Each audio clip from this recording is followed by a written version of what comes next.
진화가 강한 언론, 시민에게 힘이 되는 전남방송에서는 오늘 특별 대담을 마련했습니다. 자, 제20대 대통령 선거가 이제 한 40여일 정도 앞으로 다가왔는데요. 3월 9일 대선과 관련해서 민주당 선대본부 상황단장을 맡고 계시는 분이죠. 20대 전 국회의원이셨던 손금주 변호사를 통해서 대선의 중요성과 그리고 이재명 후보가 앞으로 국민과 어떤 주요한 공약에 대해서 얘기를 나눌지 직접 만나서 이야기를 나눠보도록 하겠습니다. 안녕하세요. 네, 안녕하십니까. 네. 반갑습니다.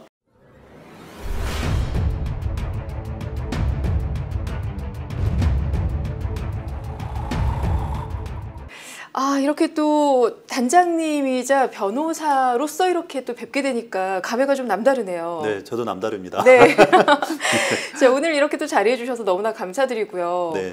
오늘 좀 민감하지만 좀 속 시원하게 긁어주는 이야기들을 직접 단장님께 듣고 싶어서 이렇게 모셨습니다. 제가 긁어드려야 되는 거는? 네, 속 시원하게. 네, 알겠습니다. 네, 기대하겠습니다. 네.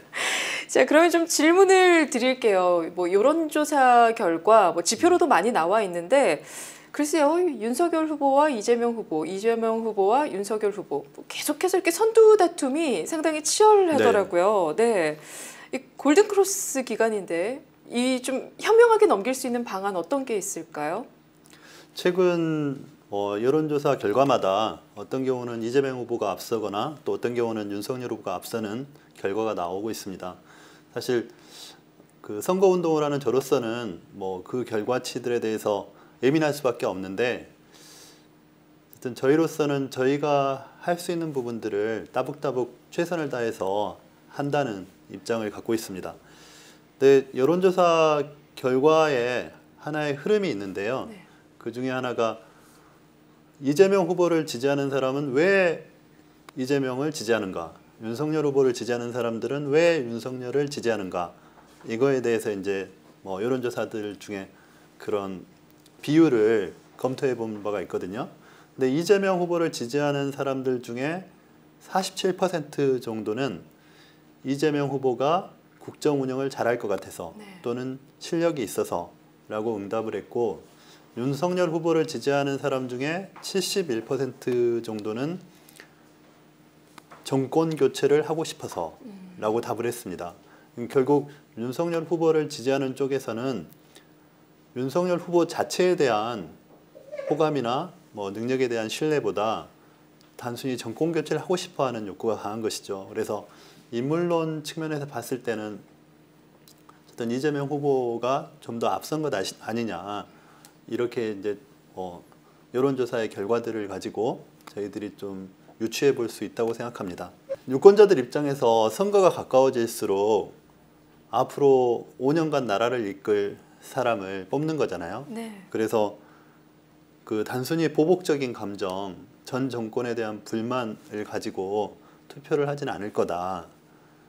앞으로 우리 사회를 더 나은 사회로 가져갈 사람이 누구이냐, 이런 부분에 관심을 가질 것으로 생각하고, 최근에 무속 논란이나 이런 그 후보 자질에 대한 검증 과정에 있으니까 최종적으로는 이재명 후보에게 좀 더 기회를 주지 않겠나, 이렇게 생각하고 있습니다.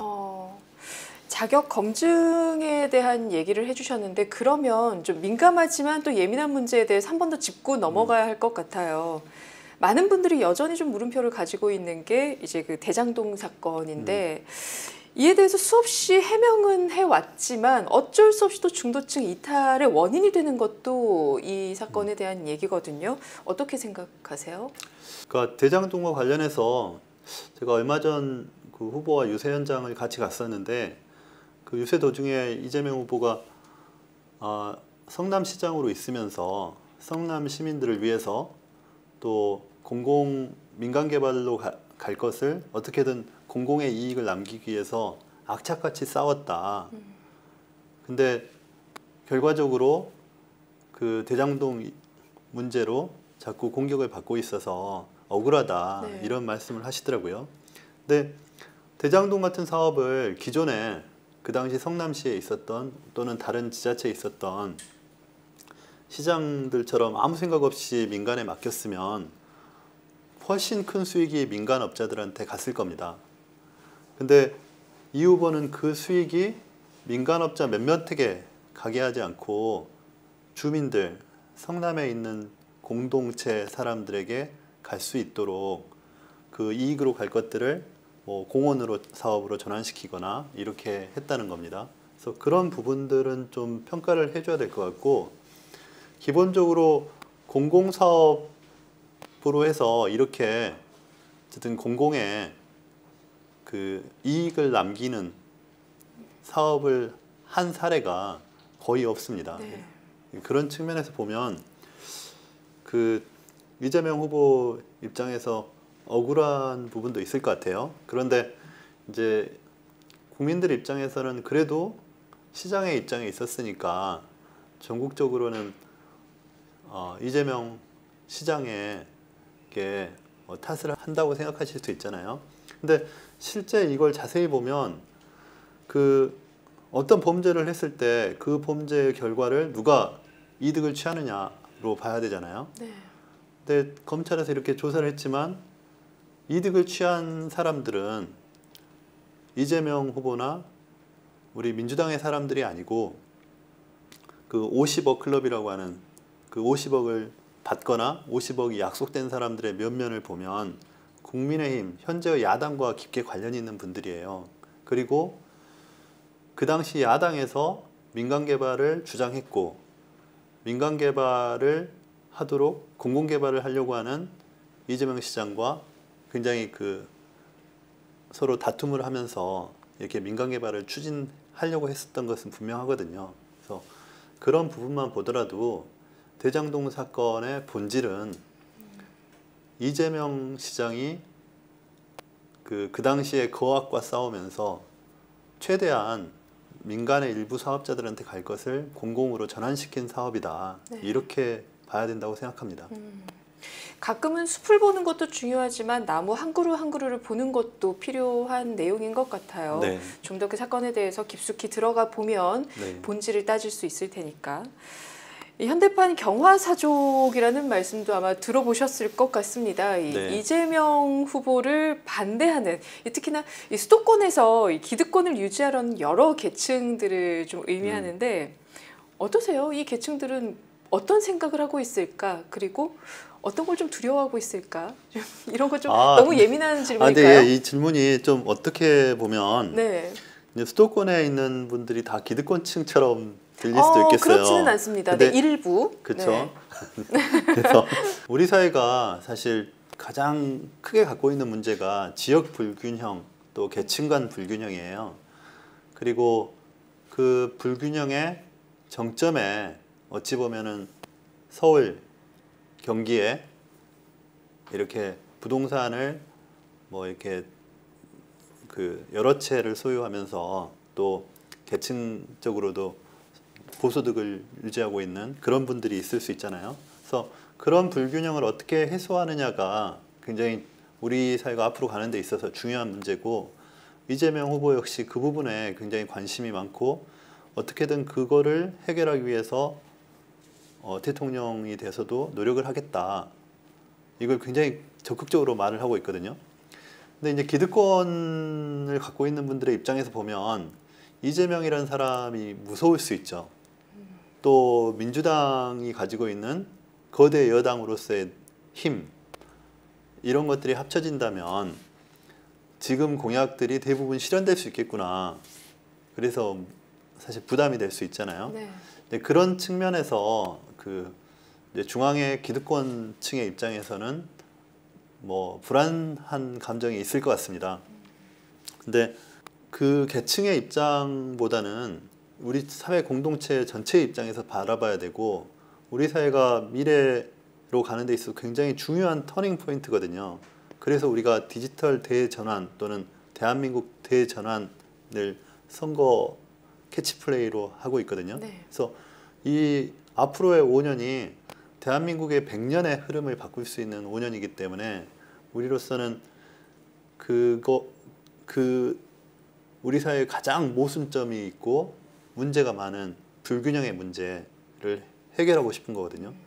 지역 간 불균형, 네. 계층 간 불균형, 특히 지방의 저소득층은 둘 다에 해당하지 않습니까?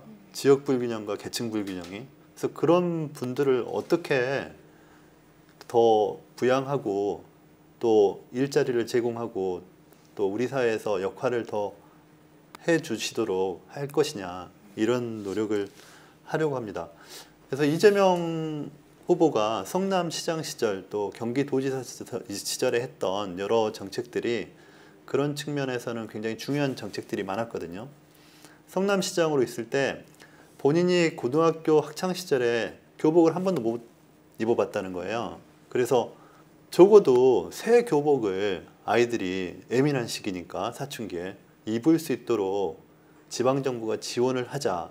그래서 그 지방정부 최초로 성남시에서 아이들에게 무상 교복을 한 번씩 주게 되거든요. 그러니까 예를 들면 그런 접근들이 굉장히 중요하고, 이재명 후보의 공약 중에 있는 그 지역 불균형을 타파하고 또 계층 간 불균형을 타파하는, 그리고 기본소득 정책을 하는 데 있어서도 이런 것들이 중요한 그 어젠다로 설정이 돼 있습니다. 그래서 물론 그 현재 이 기득권을 가지고 있는 분들의 입장에서는 불안하시겠지만 그분들도 대한민국 전체가 유지돼야 그분들이 잘 살 수 있거든요. 현재의 삶을 유지할 수 있는 거고, 그런 측면에서 그 이재명의 민주당 또는 이재명 후보가 생각하는 대한민국에 대해서 동의할 거라고 생각합니다. 네. 그 어떤 상황에서건 다 그런 것 같아요. 조금 더 많이 가진 자들은 이걸 불균형이라고 생각하지 않는 것에서부터가 문제가 되는 건데, 그런 것들을 좀 더 함께 낮추고 맞추는 역할을 하고자 또 애쓰시는 분이고, 그동안의 또 행보를 보면 해야겠다고 마음먹으면 밀어붙이시더라고요. 네. 아마 그런 게 또 조금은 두렵지 않았을까라는 생각도 좀 드는 편입니다. 네. 자, 그렇다면 이제 뭐 공약 얘기도 살짝 언급을 해주셨는데, 어떻습니까? 우리 이재명 후보는 어떤 공약을 가지고 국민들에게 앞장서고 또 이렇게 약속을 좀 해주실까요? 이재명 후보는 이제 실용주의자이고 성과주의자입니다. 그래서 이제 여러 공약들이 있고, 그렇지만 뭐 우리가 평화 또는 디지털 대전환, 또 기본소득, 기본주택, 기본금융, 뭐 청년 일자리, 뭐 이런 다양한 틀로 이 대한민국을 새롭게 하려고 노력하고 있습니다. 근데 이제 강주 전남을 본다면은 어제 이제 이재명 후보가 강주에 와서 그 7대 강주 공약 또 3대 강주 전남 공통 공약을 했어요. 결국 강주 전남을 그 초광역 교통망을 신설하고, 예, 그리고 강주 전남에 그 기존에는 약간 뒤처져 있던 것들이지만 이 강주 전남을 통해서 새로운 디지털 사회에서는 그 훨씬 더 성장 가능성이 높은 지역으로 만들겠다는 거거든요. 예를 들면 뭐 강주의 AI 중심 도시 또는 데이터 센터, 또 청년 스타트업을 통해서 청년들의 일자리 공간을 만들고, 뭐 우리 전남 같은 경우는 그러니까 혁신형 모빌리티 산업이라든가 또 신재생 에너지, 풍력 발전 이런 것들을 통해서 이 새로운 100년의 경쟁력 있는 산업, 예전에 중후장대 산업, 그러니까 뭐 조선업이나 화학이나 자동차 이런 부분들은 사실 영남이나 이런 쪽에 좀 더 배치를 했었죠. 근데 지금 대한민국에서는 앞으로 그 새로운 산업 영역, 새롭게 경쟁력이 있는 산업 영역의 핵심적인 부분을 강주 전남에 배치를 하는 거거든요. 그래서 그런 부분들이 우리 지역사회 발전에 굉장히 도움이 될 것이다. 그리고 뭐 우리가 가지고 있는 문화의 특수성, 문화적인 경쟁력, 호남의 문화, 또 5.18 정신을 헌법에 명문화하는 부분, 이런 것들을 공약으로 가지고 있습니다.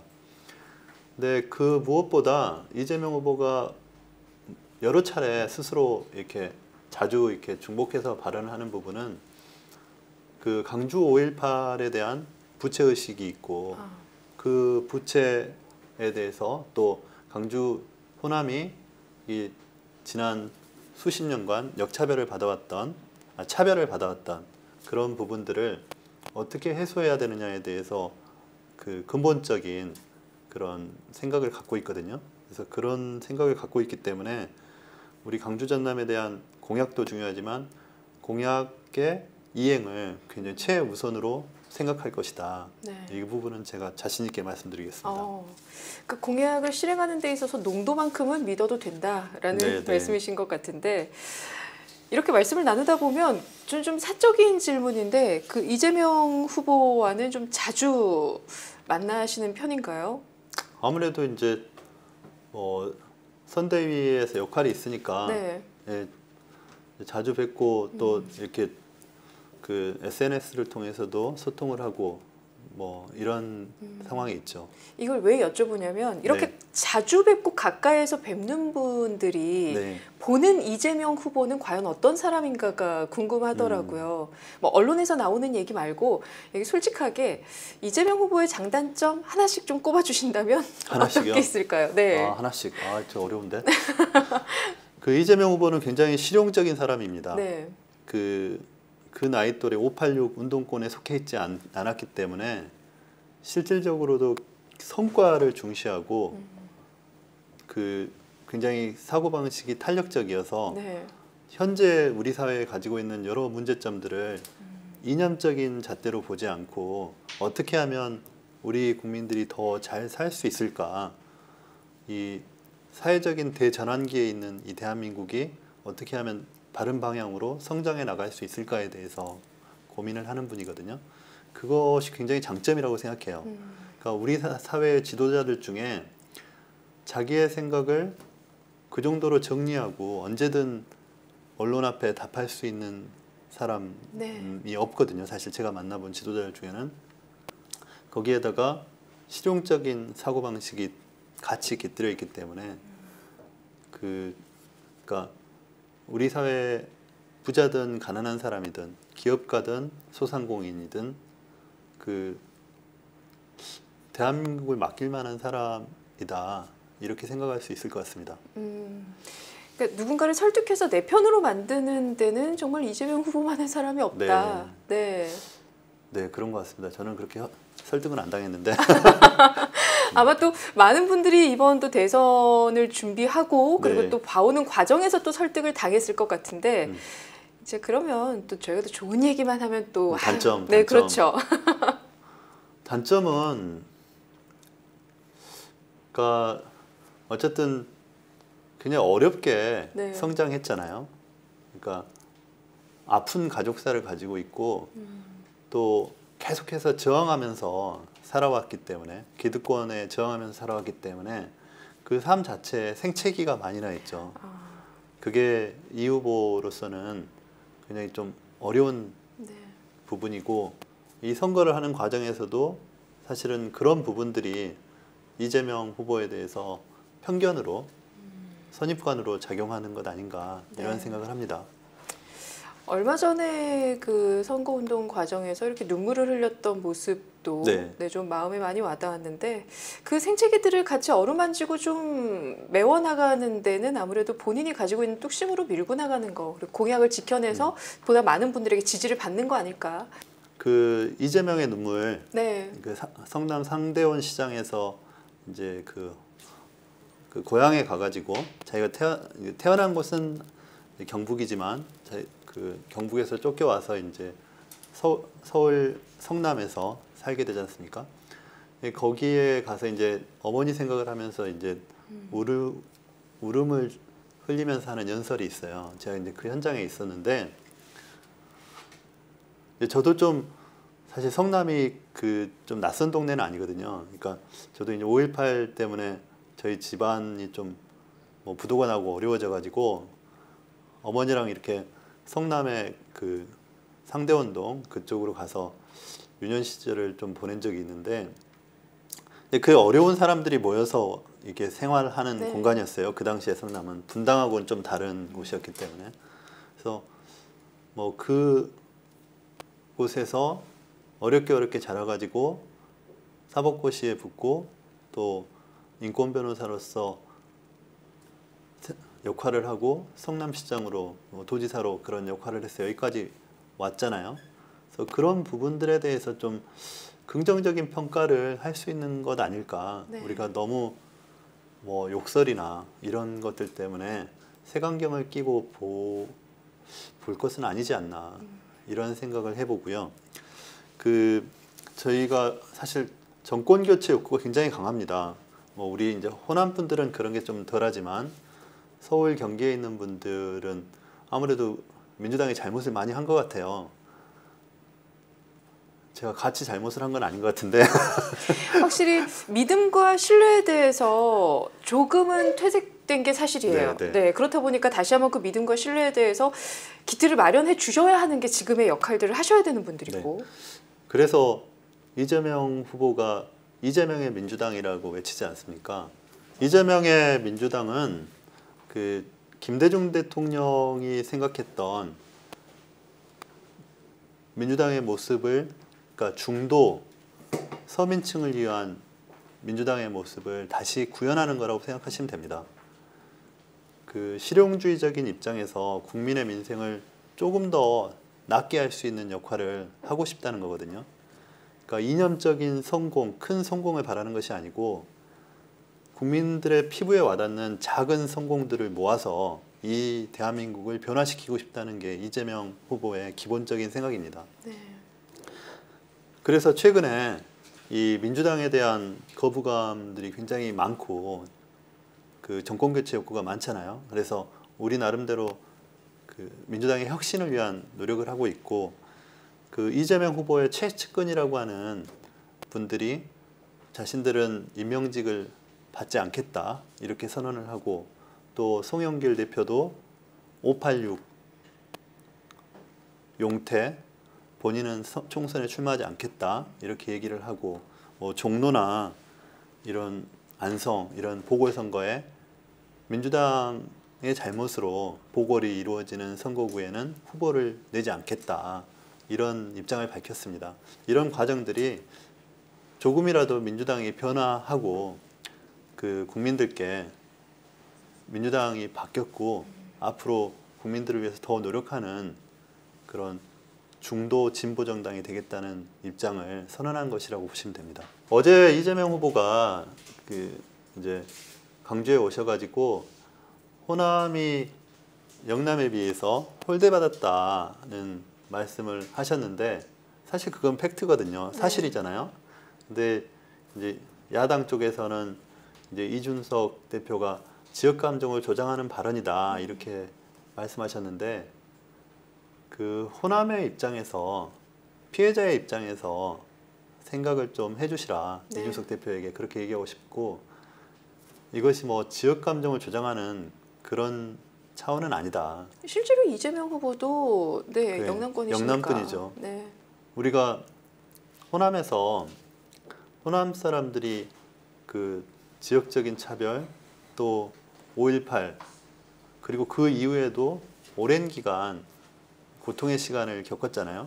그래서 그런 부분들에 대해서 사실대로 진단하고 그거를 바꿔나가겠다고 하는 거는 오히려 건전하게 미래를 향한 발언이다. 저는 그렇게 생각합니다. 네. 네, 그만큼 또 호남권에 대해서 공감을 해주셨기에 그리고 네. 그 시대를 함께 살아오신 분이기에 또 그렇게 얘기할 수 있지 않았을까라는 생각이 네. 드는데 이제 마지막으로 또 명절 명절이 인사해야죠. 네, 제가 또 명절 가까이 인사해야죠. 오고 있고요. 네. 그리고 또 앞으로 어떤 마음으로 함께 네. 또 좀 대선을 치러 나가실 것인지 그에 대해서도 짧게 한 말씀 부탁드릴게요. 되게 오랜만에 전남방송 시청자 여러분들께 인사를 드리게 됐습니다. 저는 뭐 이재명 후보에 대해서 많은 얘기를 나눌 수 있어서 또 유익했고 또 시청자분들을 이렇게라도 뵐 수 있어서 너무 좋았던 것 같습니다. 봄의 해인데 우리 시청자 여러분들 설 명절 잘 보내시고 또 새해 건강하시고 복 많이 받으시길 바랍니다. 또 설을 통해서 이 코로나로 어려운 상황에 있지만 또 가족들이 같이 못 만나시는 분들도 많을 텐데요.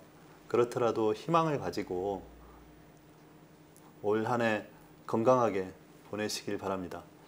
아무튼 저는 이재명 후보 선대위에 있는 사람이라서 사실은 제가 뭐 누구를 찍어달라 이렇게 얘기하는 건 당연한 건데 그거보다 우리 시민들께서 또 국민들께서 좀 더 고민을 해보시면 답이 있지 않나 생각합니다.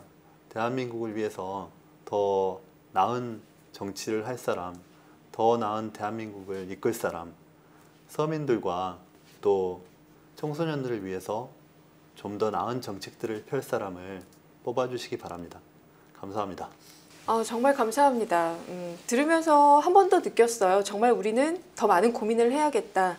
그런데 우리가 하는 고민보다 지금 두 후보들이 함께 해주셔야 할 고민이 충성, 충자만 딱 기억해 주셔도 좋을 것 같아요. 네. 입에서부터 마음까지 하나로 연결되어 있는 그 충성을 과연 국민들에게 누가 보여줄 것인지 앞으로 남은 기간 동안 계속해서 좋은 활동 함께 해주시길 바라고요. 저희도 열심히 응원하겠습니다. 고맙습니다. 네, 알겠습니다. 네, 감사합니다. 감사합니다. 네, 지금까지 제20대 대통령 선거와 관련한 특별 대담 여러분과 함께했습니다. 민주당 선대본부 상황단장인 우리 송금주 변호사와 이야기를 나눠봤는데 얘기해주신 대로 우리도 함께 심각하게 조금 더 깊은 고민을 해봐야 할 것 같습니다. 끝까지 함께 봐주신 여러분 고맙습니다.